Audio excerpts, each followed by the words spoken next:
It's a true story. The Unmask Antifa bill would mandate harsh jail sentences for anyone who, quote, injures, oppresses, threatens, or intimidates any person while wearing a mask, unquote. Fascist, anti-fascist leader Adolf Fascist says the new law singles out Antifa unfairly just because they put on masks to injure, oppress, and intimidate people instead of, say, asking for candy on Halloween. The fascist, anti-fascist Mr. Fascist said, quote, this bill makes no sense. How in the world am I supposed to injure, oppress, threaten, and intimidate people without wearing a mask? Everyone would be able to see my face and identify me, and then there would be consequences for terrorizing my fellow Americans. Is that really the sort of country we want to become? Unquote. Fascist anti-fascists like Mr. Fascist claim they are not fascists because they call themselves anti-fascists while assaulting innocent people in the streets like fascists. In a recent interview, the anti-fascist Mr. Fascist said, quote, as an anti-fascist, I believe in freedom, and so I should be free to beat the living crap out of anyone who disagrees with me. Taking off my mask would hamper me in that important work. Plus, I might catch a glimpse of myself in a nearby storefront window and realize what a degraded monster I've become, which would be just plain depressing, unquote.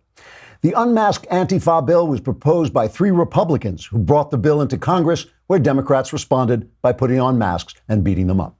Trigger warning, I'm Andrew Klavan, and this is The Andrew Klavan Show.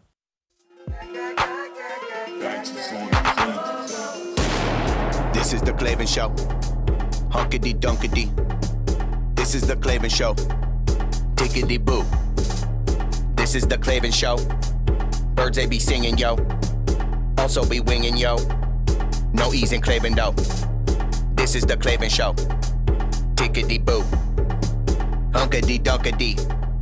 Tickety boo. Hunkity dunkity. That was from Brett Siegel. I would know it is not going to replace our fantastic theme song, but somebody on Twitter criticized my theme song yesterday and said they said I laughed too much and they didn't like my theme song. I thought, man, you were just wound too tight. And at the same time, Brett sent that in, so I thought I would just use it. That's to send us off into the Klavanless weekend. It makes the Klavanless weekend a little more tolerable that you don't have to listen to that again.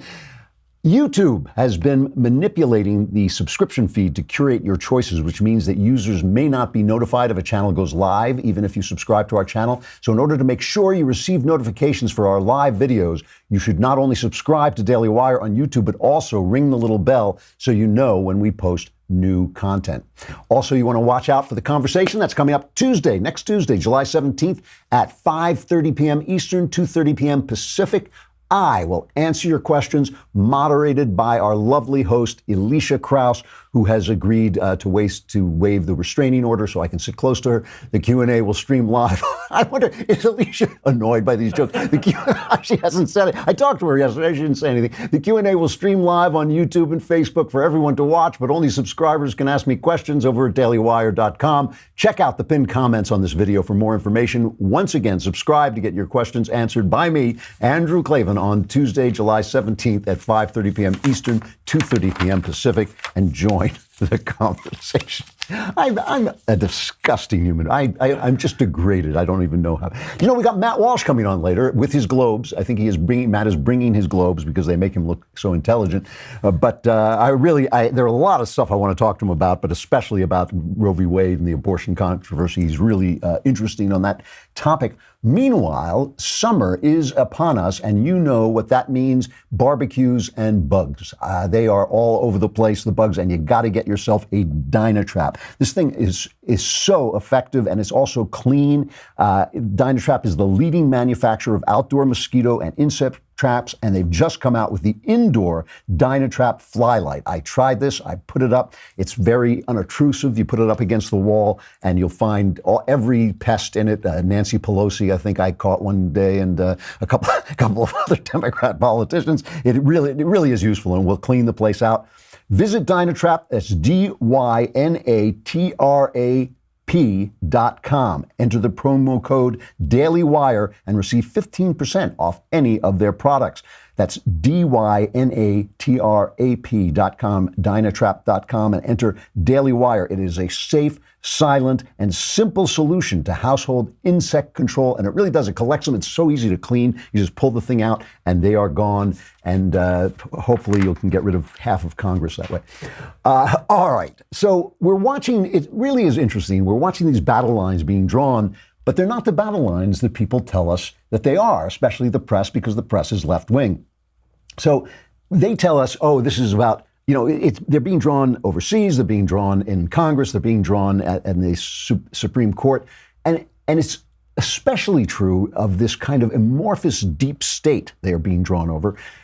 The battle lines, they say the battle lines are abortion versus non-abortion. I say it's between whether our laws are made in the Supreme Court and imposed upon us, or whether we obey the Constitution and we each get to vote for laws in our individual states. They say the same thing. It's about gay marriage or something, but it's not about gay marriage. It's like, we on the right can disagree about gay marriage. What we can't disagree about is whether the Constitution includes an enforced right to gay marriage. All the Constitution does is enumerate the powers that the federal government has, and that means that any powers that aren't mentioned in the Constitution aren't there. There were founding fathers who did not want a First Amendment because they said, well, we don't mention the right to regulate speech in the Constitution, so everyone will know that they don't have the right. Fortunately, wiser heads prevailed. So they are, it's so important to the left to gin up hysteria over each new issue every day because they want to keep us away from the real issue, which is the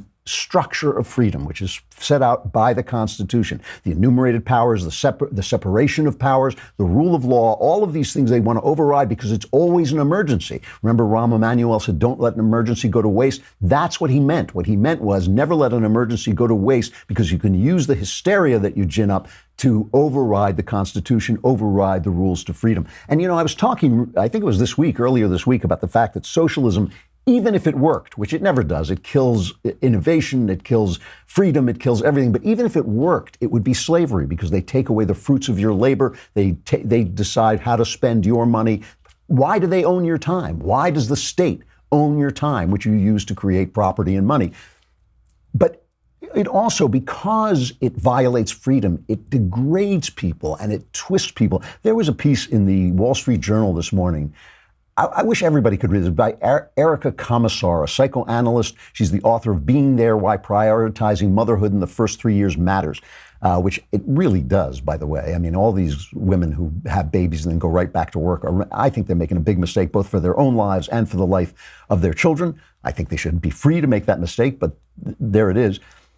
She points out that Sweden has very high personal income tax rates, and one of the highest personal income tax rates in the world. And the leftist socialists are always pointing to Sweden as a model of socialist society. And she says the money that they get from taxes pays for the kind of support many American women would welcome, but it comes with pressure on women to return to the workforce on the government's schedule, not their own, because once the government is paying the price, they're in charge. They get to say what they do. If a mother decides she wants to stay at home with her child beyond the state-sanctioned maternity leave, she receives no additional allowance, which creates an extreme financial burden on those families, and the pressure is social as well. A 32-year-old friend told me that she was in the park with her 2-year-old son when she was surrounded by a group of women who berated her for not having the boy in daycare. That's socialist life. That is socialist life. They pay for your maternity leave, so therefore they decide when your maternity leave ends. And if you decide, hey, I want to stay and raise my kid, not only the government, but the society itself is opposed to you. There was a letter in the Wall Street Journal just a couple of days ago where a woman said when her husband got promoted, she told her son, I've been promoted too. Now I've been promoted to your full-time mother because we can afford for me to stay at home. So I just want to show you some of the ways in which they distract us from the true fight, which is the fight to stay free. Free with all its inequalities, free with all its problems, free with all its mess. That and free with all the fact that we have to solve problems a little more slowly than if it was imposed by the great poobahs up above us. Yesterday, there was this exchange, amazing exchange. It was on MSNBC. Katie Tour is talking to J.D. Vance, who wrote I thought, the very good memoir, Hillbilly Elegy. He is a mild, moderate conservative. And listen to her question. She is talking about the fact that we want to appoint judges. See, I said this yesterday, but just to repeat, They want to appoint judges who will give them what they want, who will say, you have to have abortion, you have to have gay marriage. We don't want to appoint justices who say, you can't have abortion, you can't have gay marriage. We want to appoint justices who say, this is what the Constitution says. This is who decides. Because as Thomas Sowell is fond of saying, it's not what's right or wrong. It's who gets to decide what's right or wrong. That's what keeps you free. All right. So listen to the way Katie Tour asked this question. Then listen to JD's answer, right, which is a very calm, very reasonable conservative answer. And just the fact that she can't hear a word he's saying. Based on where Americans stand on the issues, and Americans have really moved in a much more progressive direction over the years, do you think it's appropriate to continue to take such a strict originalist view of the Constitution, given it's 2018 and not 1776? Well, I don't know that Americans have become more progressive on everything. Certainly times have changed since 1776, but how you interpret the Constitution is ultimately different from what policy preferences you want. And this is a point that conservatives make pretty often about the Supreme Court, that whether you want the laws to move in a progressive or a conservative direction, the Supreme Court is a separate institution with a separate mandate under our constitutional structure. So, for example, if you want abortion to be outlawed or you want abortion to not be outlawed, that is a question, and there's an open debate about whether that question should be decided by the Supreme Court or that question should be decided by voters and by state legislators and by federal legislators. That is a question to me that's about constitutional structure, not so much about policy preferences. Well, the arc of history has shown that opinions have become more progressive. She can't hear a word he's saying because she doesn't want to know that that's the fight. Because once you put it like that to people, once you say, hey, guess what? We're not arguing about the issue. We're arguing about the framework under which the issue is decided. People get that. People are not stupid. But if you can get them ginned up, if you can get them excited, if you can say your rights are going to be taken away, if you can say, oh, look at the babies being pulled from the mommies at the border, then the rule of law, then the Constitution, then the structure that maintains this freedom that is so precious and so rare. It has sprung up a few times in human history and died very rapidly. We have kept it alive for a very long time, relatively speaking, a couple hundred years, which is a long time for freedom to live. It doesn't just drop out of the sky. It was built by minds and men who died and lived and thought to build this thing, and they want to tear it down. So in order to tear it down, they have to get you excited about each new issue. I'm going to give her a pass on the 1776 Constitution. There was no Constitution in 1776. I'm glad Katie Tour knows that 1776 was a thing. I'm just glad she can make that reference somewhere. All right, let's talk about having a safe neighborhood, because we have got a lot of problems here. I'm sure that you do in your neighborhood with crime, people breaking in. With Ring, Ring's mission is to make neighborhoods safer. Over 1 million people use this amazing Ring video doorbell to help protect their homes. I have one. It is incredibly cool. You can see what's going on outside. They're extending that same level of security to the rest of your home with the Ring floodlight cam. This means if somebody comes up to your house, they set off a floodlight. You can see them. You can see them on your video, on your phone.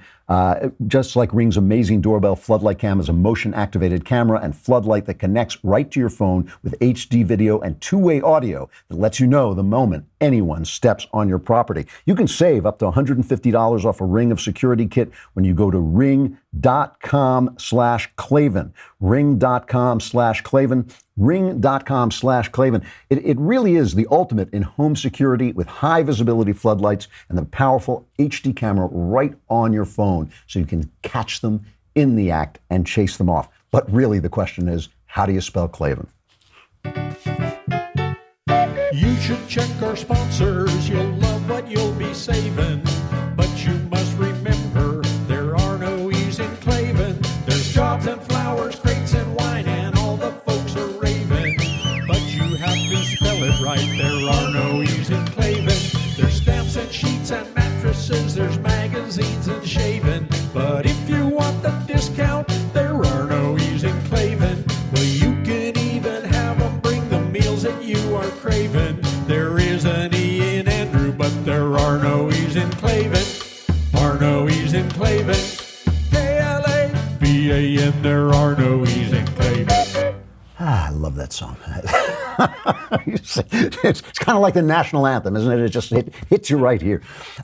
Okay. It's nothing like the national anthem. Okay, so they gin up hysteria, and they're always hysteria all the time. And they have this thing, I love this thing on the left, where if somebody says something forcefully, no matter how stupid it is, and people applaud, that's supposed to give it legitimacy. So like Joy Behar, who had, I think, won the award for saying the stupidest thing about Brett Kavanaugh, the new Supreme Court pick. Here, listen to the way she talks.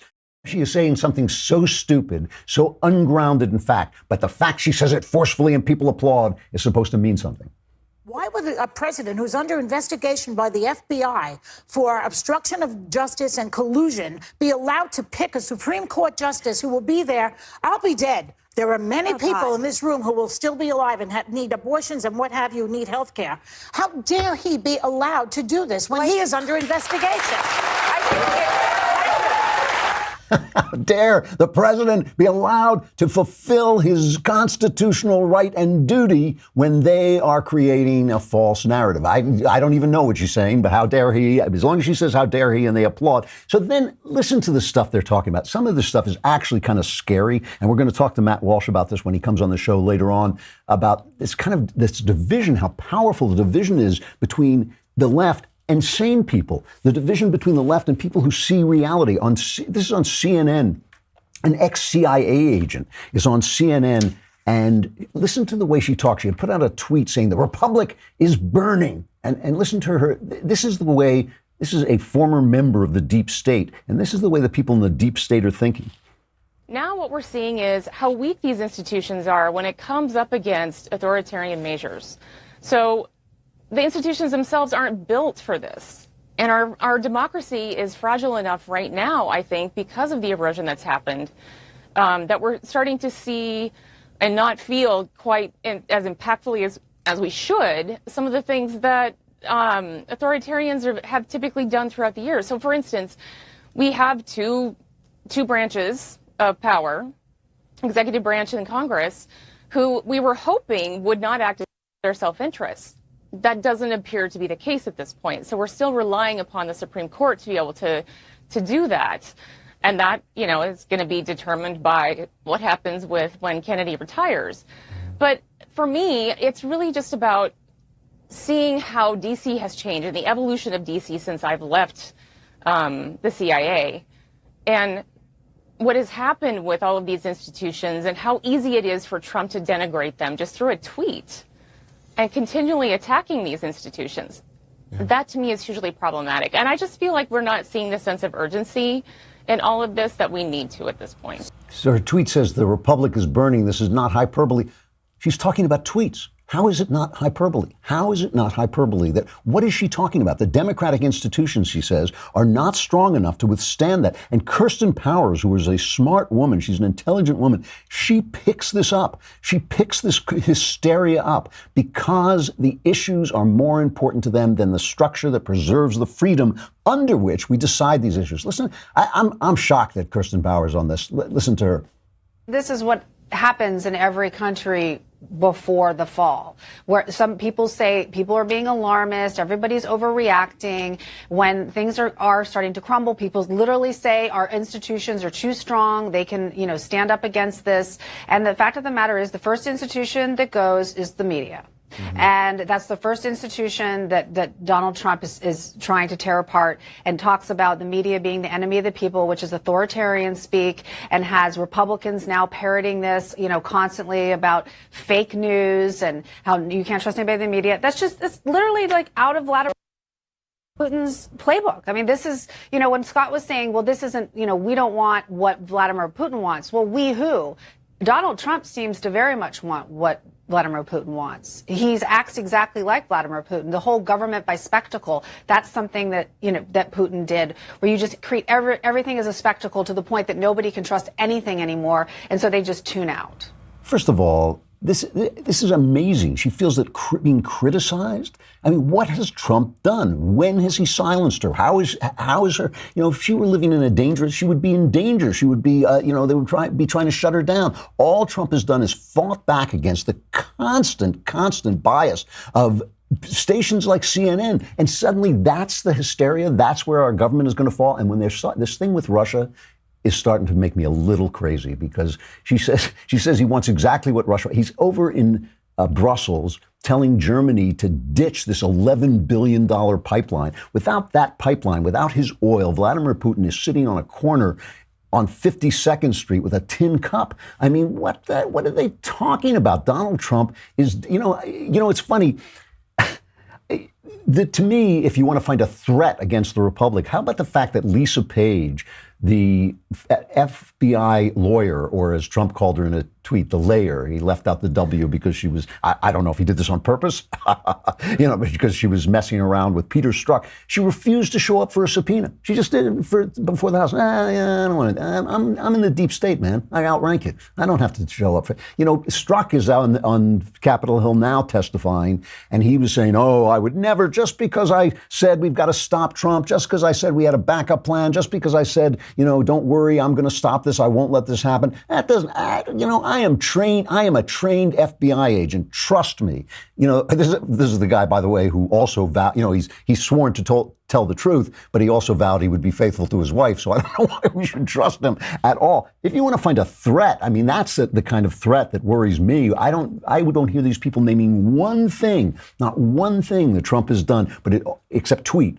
But it's all about this. And this hysteria about Russia. Trump is in Brussels and he makes this speech. He gets up and he talks about whether Putin is his enemy. This is cut number 2. He's been very nice to me the times I've met him. I've been nice to him. He's a competitor. Somebody was saying, is he an enemy? No, he's not my enemy. Is he a friend? No, I don't know him well enough. But the couple of times that I've gotten to meet him, we got along very well. You saw that. I hope we get along well. I think we get along well. But ultimately, he's a competitor. He's representing Russia. I'm representing the United States. So, in a sense, we're competitors. Not a question of friend or enemy. He's not my enemy. And hopefully someday, maybe he'll be a friend. It could happen. But I just don't know him very well. I've met him a couple of times. And when I did meet him, most of you people were there. See, Trump's not an ideological guy. I don't necessarily agree with what he says. I think Putin's an enemy. But I get it. This is the way he operates. He operates on a person-to-person basis. Now, listen to the left. Jonathan Chait, I think I talked about this yesterday. I did, about his conspiracy theory. It's on the cover of New York Magazine. They've got a cover where they transpose the letters so Trump's name and Putin's name are kind of blended together. He puts forward this idea, and he himself says it's an extreme possibility. But of course, anybody can say this stuff, right? He's got no proof of it, that Trump went to Russia, and since then he has been a Russian agent trying to destroy us all by selling NATO down the river. Listen to this guy talk for a minute. Everyone always says, well, this has been Trump's view forever. All this stuff he's saying about the Western allies splitting us apart from the West, and how he's sort of pissing on them all the time and saying, we should let them go their own way. That's just what he's always thought. It's not really what he's always thought. It's what he's thought since 1987. He never thought that before then, or at least he never said it before then. And in 1987 is when he went to Moscow, and he's feted by the Russians and tours Moscow. And then he comes back. Then he starts talking about running for president for the first time. And then he starts talking for the first time about how our allies are a bunch of freeloaders and we should kick him to the curb. Yeah, and we should say that he is, I just want to be clear here, he is really consistent on that point, right? The idea that this sort of zero-sum view that our allies are free-riding and we're paying for it. He takes out full-page ads at $100,000. He sounds identical to how he does now, right? The idea that, like, we're getting abused, we're getting taken for granted, and we're paying for other people's defense. We're paying for other people's defense who were defending against the Russians. Right, at that point particularly, yes. So it really dovetails with Russian foreign policy interests then and now. Now, again, that's probably a coincidence, but it might not be. I think, you have to take seriously the possibility that it's not a coincidence. It's amazing. That's amazing what he just said. Trump is over there, like I just said, and like he just said that Trump is over there telling them that they shouldn't be buying Russian oil while asking us to defend them against Russia. And he says, well, that's Russian policy. That ain't Russian policy. Russia wants to sell the oil. That's all they've got. That's all they've got is the oil. So it's one thing for this clown, Jonathan Chait, to make this stuff up, because I love the stuff. I love the stuff we have no proof But it could be, it's like I have no proof the guy is from outer space, but it could be. I have no proof the guy's not a Venusian, but he could be. It could be. I noticed that Venus was in the sky, and then Shape was on TV. Just saying. Insane. But it's one thing for this guy to do it. It's another thing for Adam Schiff, this McCarthyite congressman who has been just, sending innuendo, Russian innuendo after Trump again and again and again. He's on with, what's this guy's name? Lawrence O'Donnell on MSNBC. And listen to Schiff. He's talking about Trump is going to meet with Putin on the 16th, I believe it is, in Helsinki. But he might meet with him alone, and we can't trust him to do that. Listen to this. We are told there will be a one-on-one meeting where it will simply be Putin, Trump, and the translators. Do you have concerns about that? I certainly do, and I think there's clearly a reason why the president wants to meet alone with Putin, and that is he wants to be able to leave that meeting and be able to make any claim, no matter how at odds with the facts about what took place, knowing that Putin will not challenge him on it, knowing that he can represent whatever is in his interests, even though he isn't going to be willing to confront Putin on our elections. He's not going to be willing to confront Putin on Russia's invasion of its neighbor or the support of a war criminal in Syria. But Trump can claim whatever he wants. That is certainly dangerous, I think, to our interests. We don't know what representations he will make to Putin, what understanding they may arrive at that they keep secret. But it is very much in Russia's interest.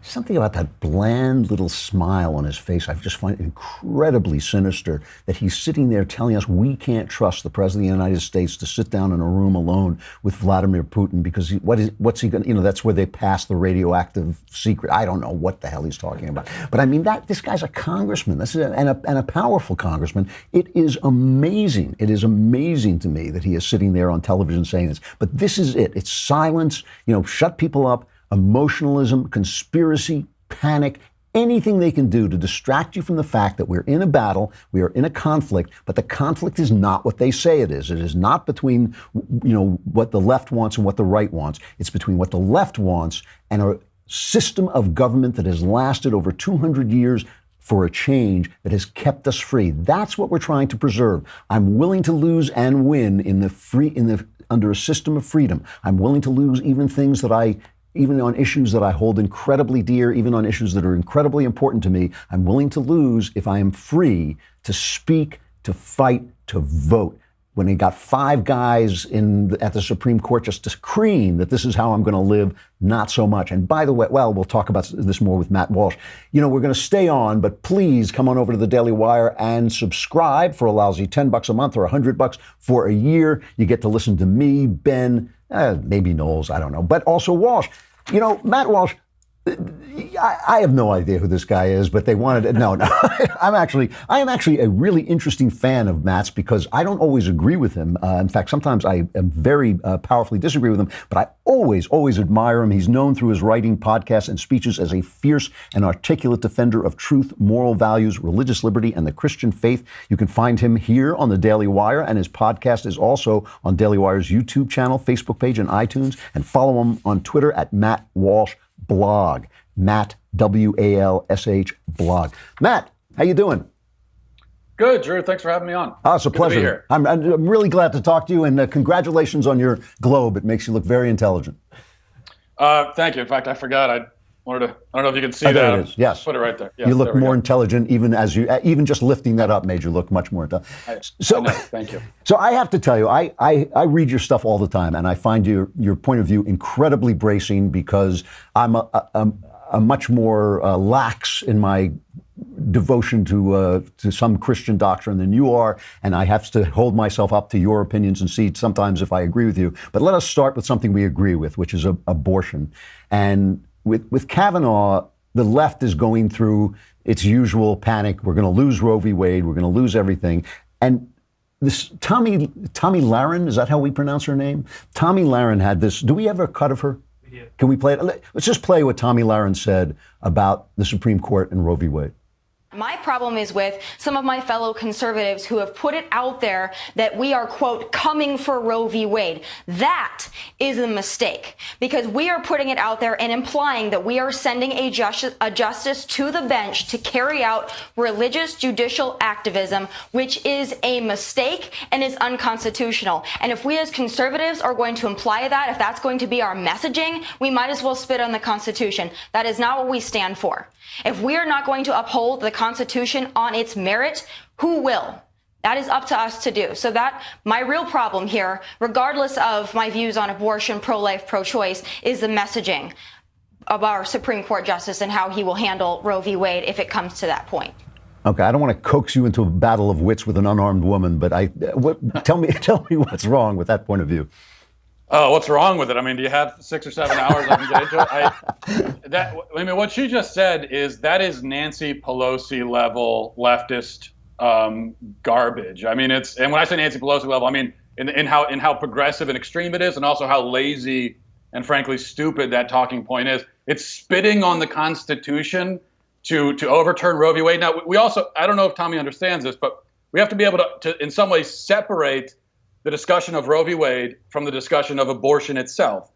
Because the legal argument against Roe v. Wade is that it was a terrible legal decision where they found in the Constitution a right which is clearly not enumerated. So, the justices in Roe v. Wade, as you know, said that the right to abortion can be found primarily in the 14th Amendment, which, by the way, protects us from having being deprived of life without due process. It also protects us. It says that we get equal justice under the law. So they found in that the codification of our right to kill human beings. I mean, it's madness. So if people were being honest and rational about it, you'd have a bunch of pro-abortion people who said, you know what, I believe abortion's okay, but of course we have to overturn Roe v. Wade because there's nothing in the Constitution about it. So to overturn Roe v. Wade, Tommy, is to undo a previous example, and maybe one of the most heinous examples of judicial activism. So that is not itself judicial activism. That is just righting the ship. That's all that is. And about abortion itself, let's move it out of the legal realm for a minute, and about abortion itself. This country, I think that Roe v. Wade is what has caused this division in our country. Is there some way that you wrote recently, I think, that you didn't feel that this division could be healed, and abortion is one of the reasons. Do I gather that right? Yeah, I think that abortion is I think the central foundational issue. I would agree with you in our country because it gets right, and this is one of the reasons why I don't think as conservatives we can say, oh, we have a big tent, and even if you're in favor of killing babies, we can still have you in the tent. Because it's a foundational issue. It gets down to, what do you believe? What are your core values and principles? And so me, as a conservative, I consider my core value is, among them, is the sanctity, the sacredness of human life, the worthiness of human life, and also the objective nature of morality, that there is a natural moral law upon which our legal system is based. So it's where you fall on that is going to determine where you fall on abortion, and then from there it's going to determine where you fall on pretty much every other issue. And that is just there's a great chasm there, I think, then separating the two sides or the various different sides that are themselves splintering into smaller sides. But there's this great chasm that I don't think can be bridged. It would require one side or the other to just give up and say, never mind, we were wrong about this. And I don't think that's going to happen. So all I see is the division growing deeper and deeper. One of the things I truly admire about you is the integrity with which you hold to your Catholic faith, which is going to keep you from spending eternity with Michael Knowles, among other things. God willing. And what do you say to people who say, gee, all you're trying to do here is impose Catholic Sharia on our free, secular American government? What's your argument to that? Well, the first thing I say is stop being an idiot, because that's not really an argument, I guess, but that's how I open the argument. Probably not a good strategy. No, what I'm trying to impose is the same foundational doctrine, and it is a doctrine that our founding fathers imposed. I mean, let's remember that the United States is supposed to be different from pretty much every other country that's ever existed in the history of the world, in that it was founded on a a creed, on a doctrinal creed, and that is that human rights are innate, are endowed by a creator. They are these objective, real things that are inherent to our nature, and they can't be removed or taken away by any force at all. So I'm just trying to bring us back to that, which is, so my point is, to be pro-life, it does not require you to be Christian, certainly doesn't require you to be Catholic. That's not a Christian or Catholic position.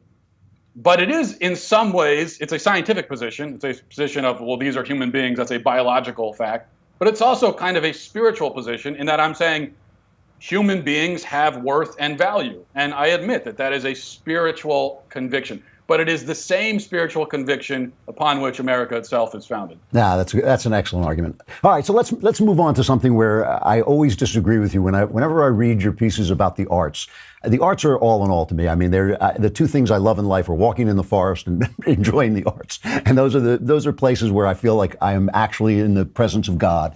You have written things, for instance, like you feel that it's actually wrong for a Christian to enjoy Game of Thrones, one of my favorite shows ever. Now, and by the way, I should just say you didn't write this in a censorious or hectoring way. You were putting forward a very quiet argument, very calm argument.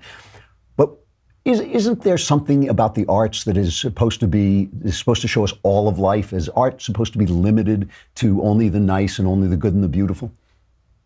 No, I don't think it should be limited. I think, but there's a in my mind there's a point to art which goes beyond merely showing you something. I don't think art is merely to put something in front of us for us to view or gawk at.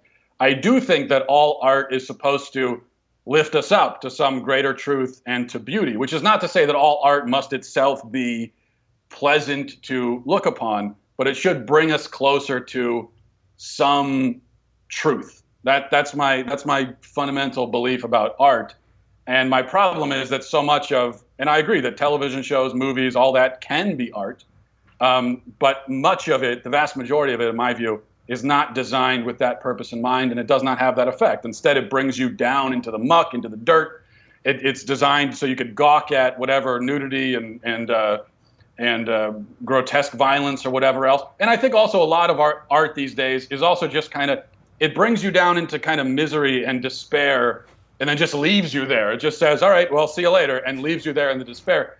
And it seems pointless to me. What's the point of that? And by the way, I say that as someone, I've watched plenty of shows and movies and so on, that have no effect besides that, because there is this weird draw to it as well that I recognize, but I think we need to resist it. And with Game of Thrones, I think Game of Thrones is an example. I've used that as an example. I think it's a good example of that. I haven't watched the show much myself because of this conviction I have about it. So it's possible that I'm wrong about that particular show. It is interesting. I mean, my argument with this is that I actually enjoy sometimes a nihilistic work of art because I know nihilism is part of the creation. In other words, I know that people being nihilists is a point of view that exists in this world, in God's world. And it's not a point of view I share. It's a point of view I powerfully oppose. But I like to experience it to know my fellow man, I guess. I guess that's my argument.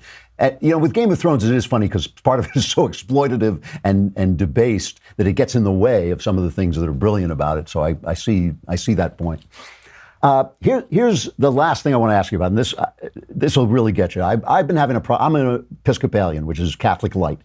And I'm an Episcopalian for a very specific reason, but recently they've gotten so far left and crazy that I've talked about the fact that I really think I may have to leave the church. And a lot of people wrote to me saying I should become a Catholic. A lot of people wrote to me saying I should become a Mormon as well. Those were the two I got most from.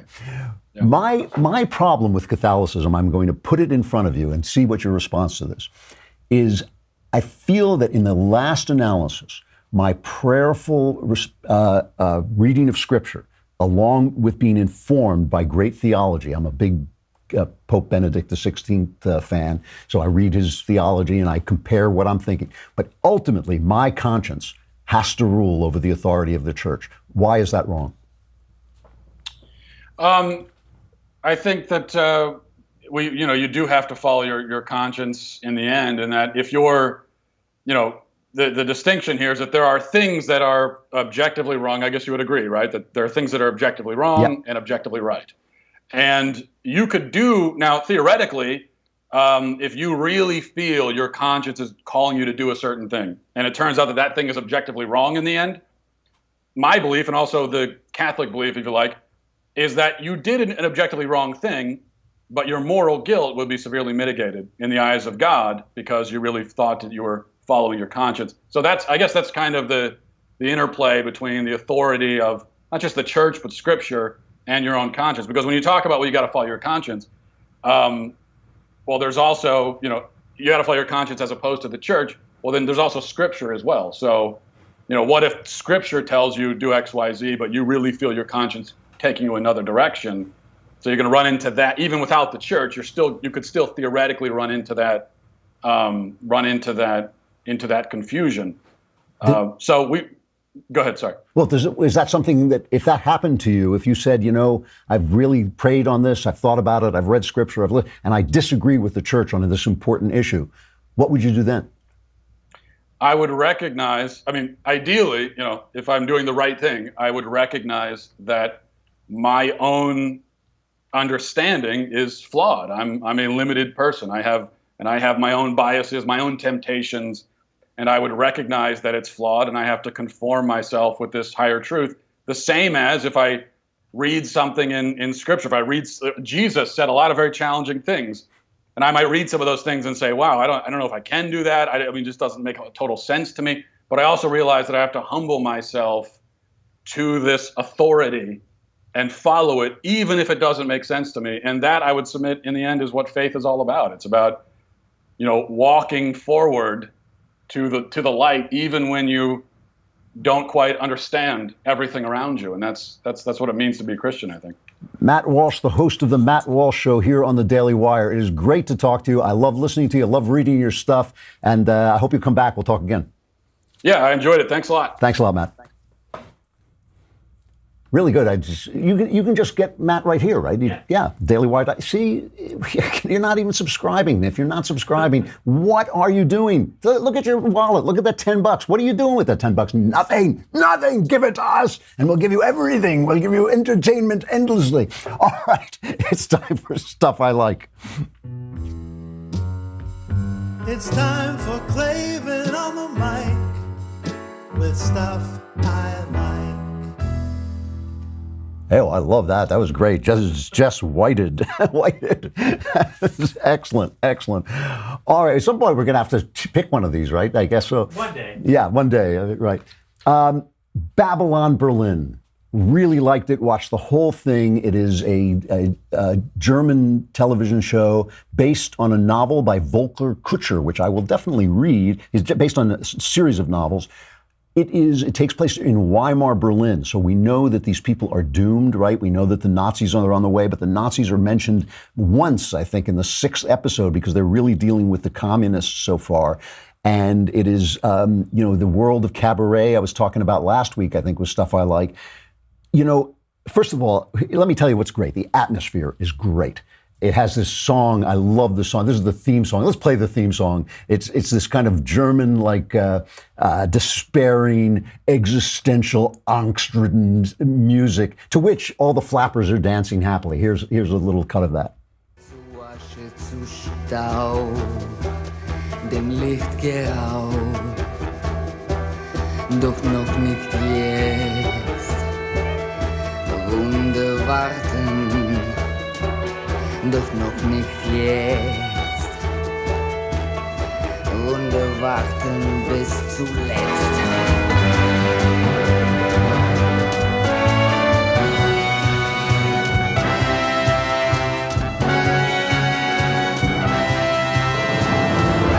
Es ist wohl nur ein Traum, das bloße Haschen nach dem Wind. Wer weiß es schon genau. Die Uhr an deiner Wand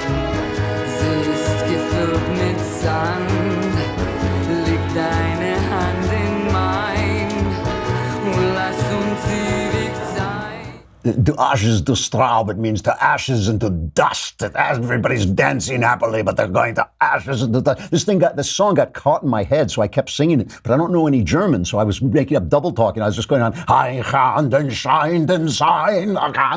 anyway, the atmosphere is great. The two leads, Volker Bruch and Liv Lisa Fries, are so good. They're so charming, and they're so watchable and charismatic, the two of them.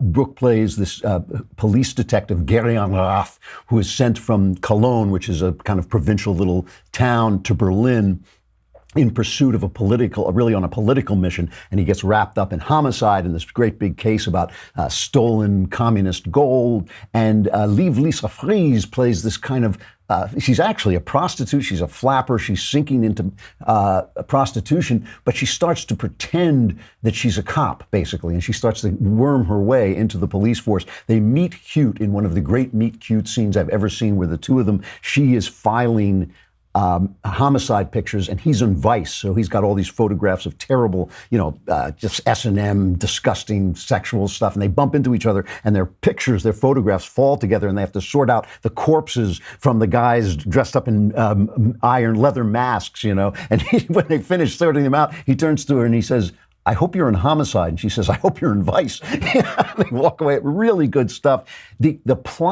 The plotting is the big problem. The plot makes sense. This is very big to me. I don't like plots that don't make sense, but it only makes sense once you accept that it's outlandish. All right. So in other words, Rob and I are sitting here and we suddenly realize we're long lost brothers. That makes sense, but it's outlandish, and that's the kind of plotting that this has. Other than that, it is very, very gripping. It gets better and better. The last episode is just as much fun as it's, once you relax and you say, okay, it's a little outlandish, but I'm going to have fun with it. It is as much fun as it's possible to have. And like I said, these two leads are just revelations. I don't think they'll never come to America because maybe they will. Maybe they'll just get the accent right. But I just think they are just delightful, the two of them. Lots of sex, lots of nudity. So be warned about that.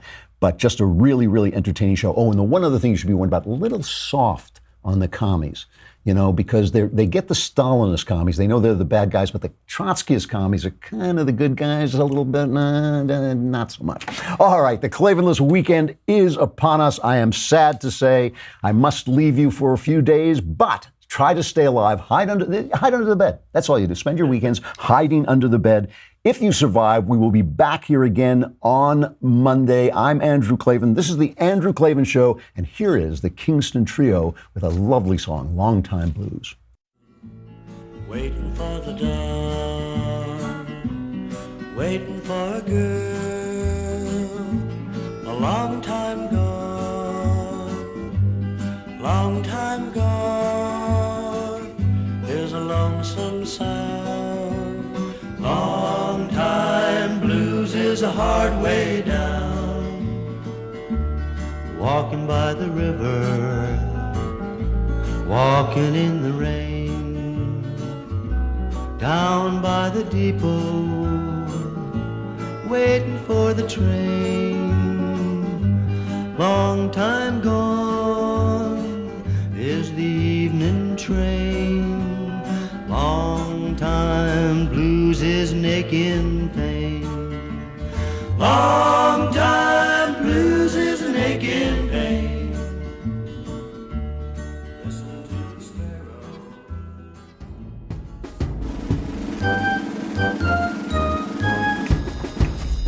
Oh, hooray, hurrah. The Andrew Klavan Show is produced by Robert Sterling. Executive producer, Jeremy Boring. Senior producer, Jonathan Hay. Our supervising producer is Mathis Glover. And our technical producer is Austin Stevens. Edited by Emily Jai. Audio is mixed by Mike Cormier.